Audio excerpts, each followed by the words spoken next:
punya anak satu-satunya. Itu baru beberapa hari anaknya itu meninggal.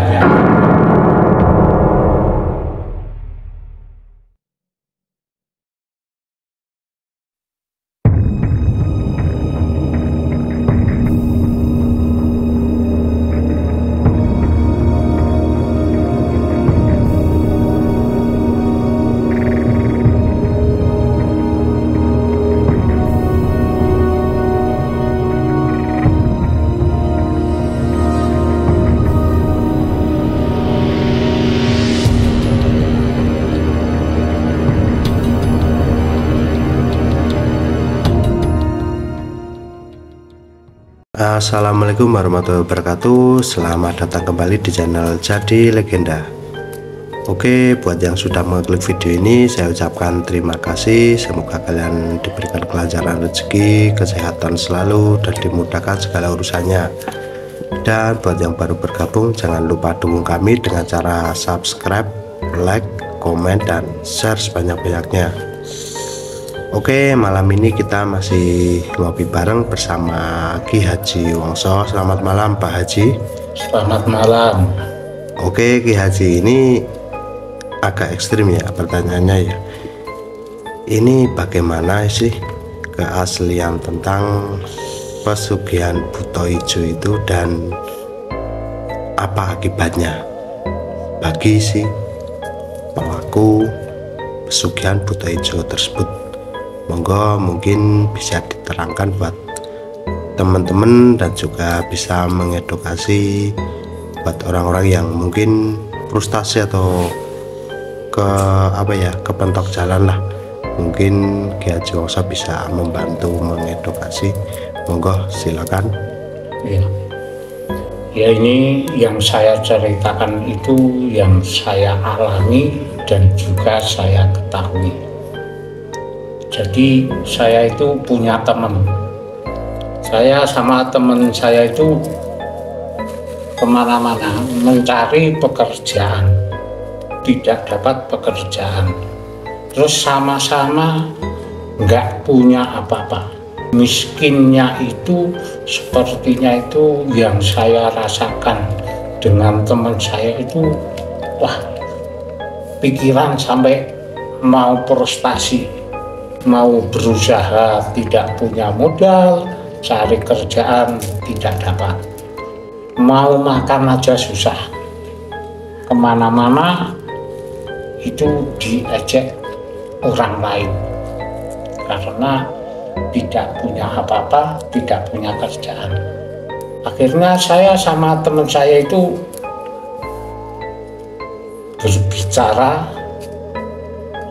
berdua itu, bagaimana mencari pesugihan aja.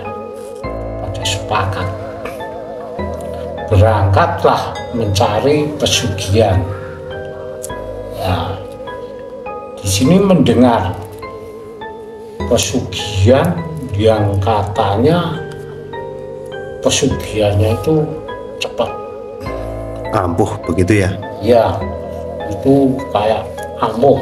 Jadi sampailah ke tujuan yang dituju itu. Jadi sebelumnya nanya-nanya yang dengar-dengar katanya sudah melihara buto ijo itu. Saya sama teman saya itu sampai tujuan yang sudah dikasih tahu, yang sudah memelihara buto ijo itu. Terus di situ saya sama teman saya itu ketemu yang namanya juru kunci. Jadi yang memegang di situ itu juru kuncinya yang mencari pesugihan buto ijo itu. Oh, berarti bukan ke tempat dukun atau gimana gitu ya Ki ya? Nah, pesugihan itu ada yang khusus. Jadi di situ ada khusus juru kunci. Itu kan tahu itu namanya dukun, saya juga nggak tahu yang namanya. Kalau orang manggil di situ juru kuncinya di situ. Nah, akhirnya nanya sama juru kuncinya itu begini, nanya saya sama teman saya, "Mbah, gimana kalau orang itu mencari pesugihan, terus itu syarat-syaratnya itu bagaimana?" Syarat-syaratnya harus membawa tumbal. Jadi membawa tumbal itu kalau orang yang dinamakan apa itu maharnya, nah, pakai tumbal. Terus saya sama teman saya itu tanya lagi, tumbalnya apa? Tumbalnya itu anak. Kalau anak belum punya itu orang tuanya bisa. Terus kalau sudah membawa tumbal itu, nanti lakunya, cara persugihan supaya dapat duit itu bagaimana? Kalau kamu maharnya itu 2 juta, kamu sehari dapat 2 juta. Kalau kamu maharnya 1 juta, sehari dapat 1 juta. Itu tergantung maharnya itu. Hanya lagi, nanti kalau sudah kaya itu kedepannya itu bagaimana? Hanya lagi begitu.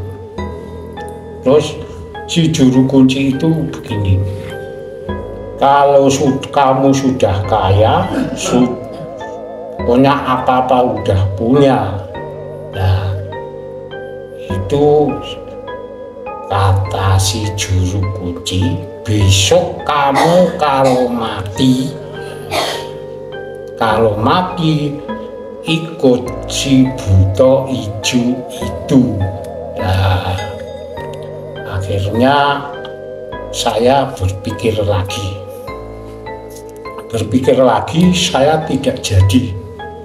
Terus teman saya itu bilang begini, ya kalau sudah sampai di sini ya diteruskan aja.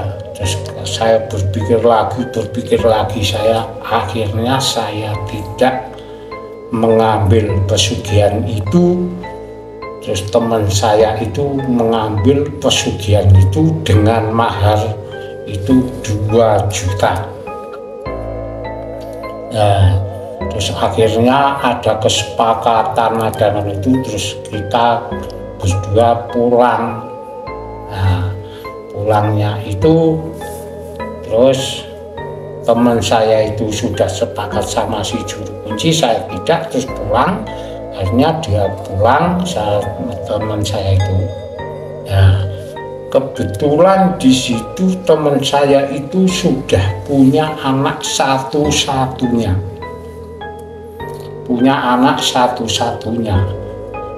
Itu baru beberapa hari anaknya itu meninggal. Meninggalnya itu juga tidak wajar meninggalnya. Terus habis meninggal anaknya itu, teman saya itu langsung dapat duit. Nah, lama-kelamaan dia baru 1 tahun itu sudah kelihatan mulai kaya. Dia bisa beli apa-apa, terus kaya terus. Nah, padahal kekayaan itu yang tidak wajar. Makanya itu saya berpikir lagi, oh itu berarti waktu mencari pesugihan itu dia berhasil. Teman saya itu lama-lama bisa bangun apa-apa. Akhirnya teman saya itu meninggal dunia. Meninggal dunianya itu aja juga tidak wajar, karena dia diambil oleh si buta ijo itu, rohnya itu diambil. Berarti teman Anda itu bisa meninggal itu karena mungkin lupa memberi tumbal atau gimana ya Ki ya? Nah, kemungkinan dia itu lupa karena sudah kaya, dia lupa memberi tumbal, akhirnya dia diambil oleh si buta ijo itu, terus matinya tidak wajar. Itu kan sudah kaya, sudah punya anak lagi, terus apa-apa sudah punya, terus ditinggal mati. Nah, setelah mati teman saya itu meninggal dunia, itu istrinya dan anaknya itu tidak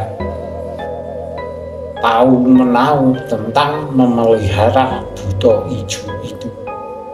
Dia merasakan hartanya semakin habis, lama-kelamaan semakin nipis, akhirnya hartanya itu habis. Setelah habis itu anak dan istrinya itu miskin sekali. Jadi yang dulunya kaya, mempunyai rumah mewah, mobil yang mewah, habis semua. Itu karena dia yang memelihara si buta ijo itu sudah meninggal dunia. Lama-kelamaan istrinya itu berpikir lagi, kenapa dulu kaya sekali kok sekarang miskin sekali. Terus dia mencari kemana-mana, mencari penangkalnya supaya dia bisa bangkit lagi. Dia tidak bisa, sudah ke kiai, sudah ke dukun, sudah kemana-mana, dia tidak terangkat dari kemiskinan itu, karena dia yang memelihara si buta ijo itu sudah mati.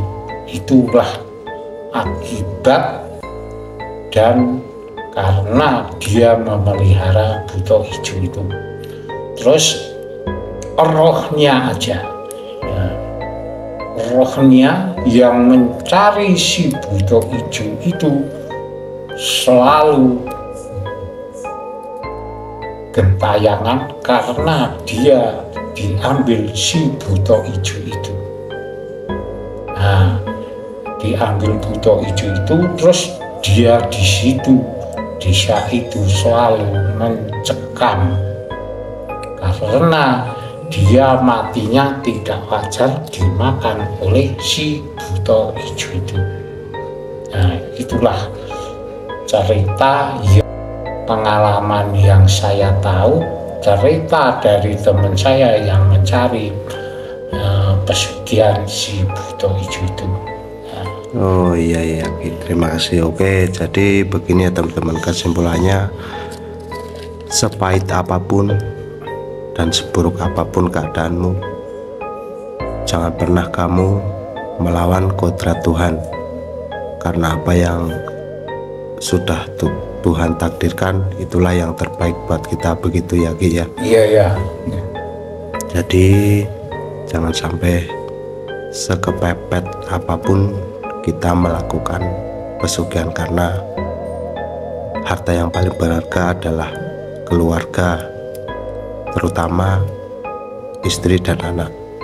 Oke, terima kasih buat teman-teman yang sudah menyimak video ini sampai selesai. Jangan lupa terus ikuti channel kami, dan jangan lupa subscribe, like, komen, dan share sebanyak-banyaknya.